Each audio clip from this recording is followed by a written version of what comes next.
melaksanakan aksi nyata modul 3.1 pengambilan keputusan berbasis nilai-nilai kebajikan sebagai pemimpin bersama Ibu Armiati Cahyaningsih DTK Petinggi 3 Wonokolo. Selamat menyaksikan. Assalamualaikum Bu Armi. Waalaikumsalam warahmatullahi wabarakatuh. Selamat pagi Bu Tanti. Ada apa? Apa kabarnya hari ini? Kabarnya baik, sehat. Ya. Hari ini ada aksi Bu? Iya ada Armiati ya. Di sini saya akan melaksanakan aksi nyata Ibu, mewawancarai Ibu seputar permasalahan yang sering terjadi di depan Ibu. Oh iya Bu Tanti. Akhir ini permasalahan apa saja yang ada di sekolah Ibu? Iya, permasalahan di lembaga itu pasti setiap hari bahkan tetap ada ya. Tetapi yang paling saya ingin menitik beratkan pada kemarin atas waktu akhir tahun ajaran ada satu anak yang namanya Zaki.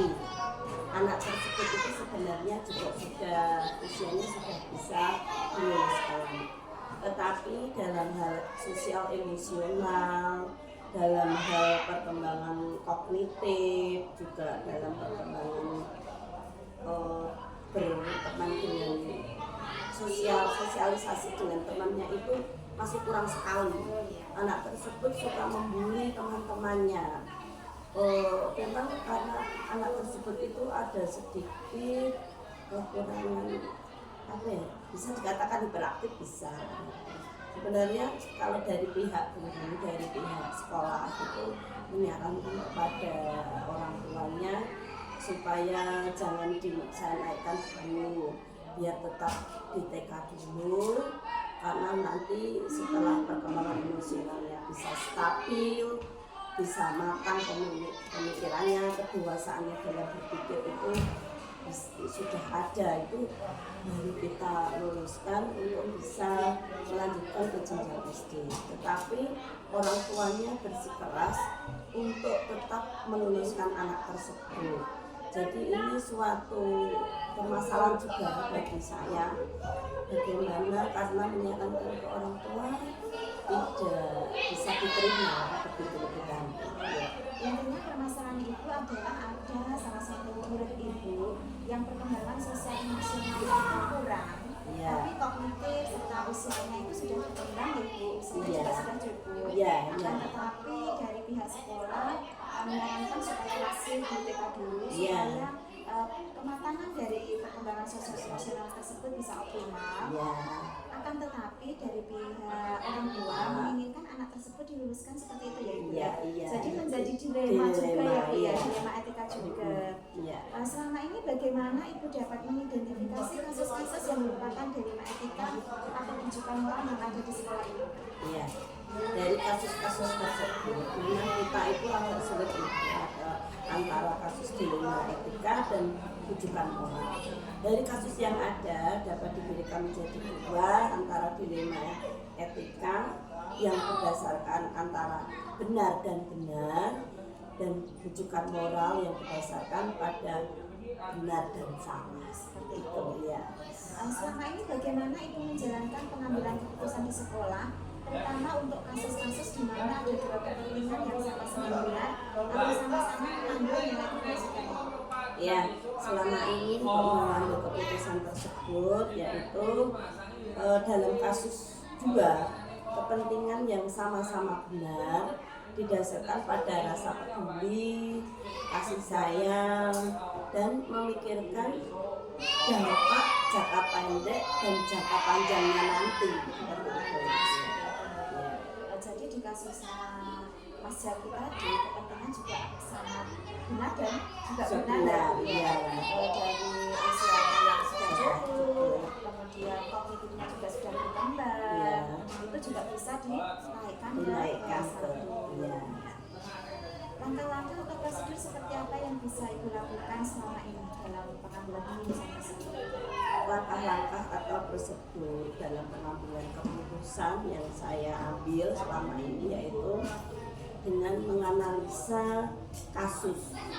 Kita analisa dulu kasusnya seperti apa, melihat siapa saja yang terlibat, nilai apa saja yang bertentangan, dan data atau fakta yang mendukung, serta melakukan uji kebenaran atau salah. Berarti kalau di permasalahan Jati tadi, langkah-langkah yang Ibu menggunakan seperti yang jenengan utarakan tadi ya, yang terlibat di sini siapa saja Bu? Dari Jati, kemudian Ya, orang tua, ya, yang terlibat itu ya, guru pasti, orang tua, juga teman-teman guru yang sejak kepala sekolah. hal-hal apa saja yang selama Ibu anggap efektif dalam pengambilan keputusan pada kasus-kasus dilema etika yang Ibu alami? Ya, untuk ini menangani hal tersebut, kasus-kasus tersebut, yang paling efektif mengenali bahwa nilai-nilai yang saling bertentangan dalam situasi ini, terus menentukan siapa yang terlibat dalam situasi ini, terus mengumpulkan fakta-fakta yang relevan dengan situasi ini, terus pengujian benar dan salahnya tentang kasus ini, juga pengujian paradigma dan benar lawan. Bagus sekali ya Ibu ya.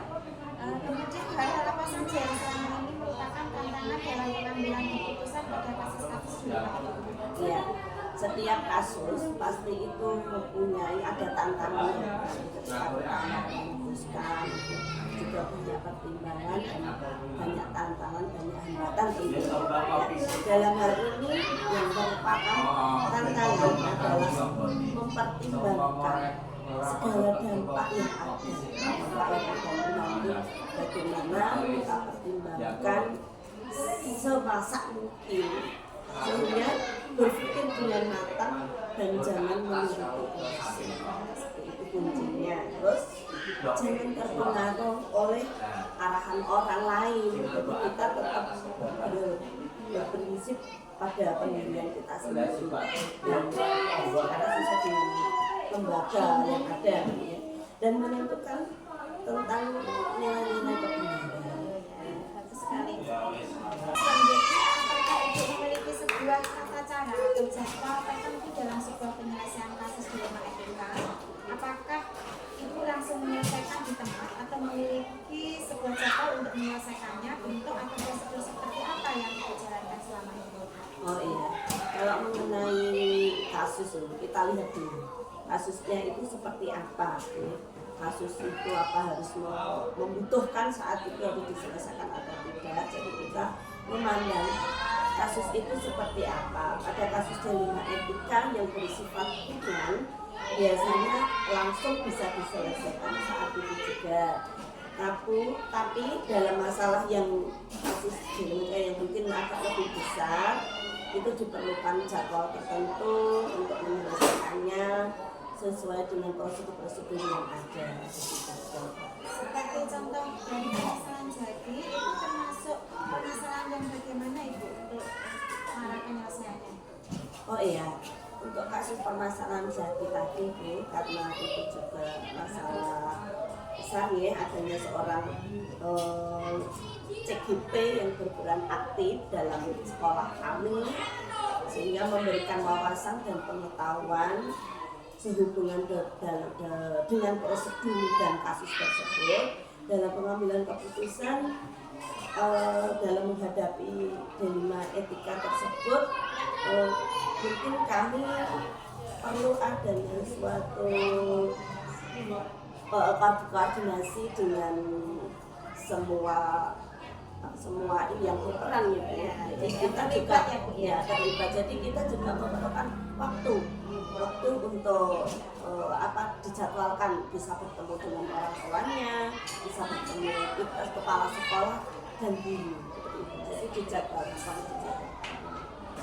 Dari semua hal yang telah sampaikan dari pembelajaran? Ya apa yang dapat Ibu petik dari pengalaman pengambilan keputusan di rumah etika?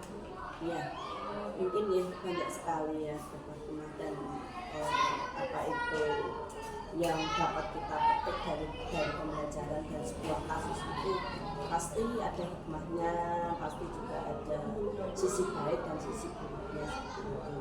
Nah untuk dalam kasus jadi seperti ini itu pengambilan keputusan yang dilakukan dengan mempertimbangkan paradigma dan proses berpikir dalam dilema etika yang selanjutnya dilakukan pengujian menggunakan langkah-langkah yang sistematis sesuai pandangan Ki Hajar Dewantara, yaitu murid akan merasakan kebahagiaan setinggi-tingginya setelah melaksanakan proses pembelajaran atau saat ini kita menyebutnya sebagai merdeka belajar. Ini bagus sekali, luar biasa itu dalam pengambilan keputusan, dalam menghadapi dilema etika di lembaga Ibu.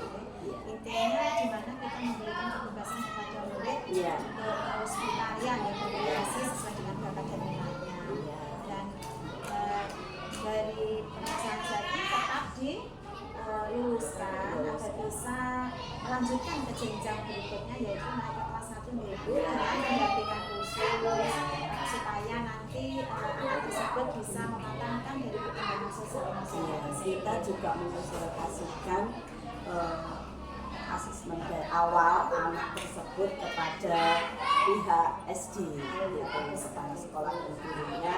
Kami memberitahukan dari awal sehingga guru-guru SD nanti mengetahui latar belakang anak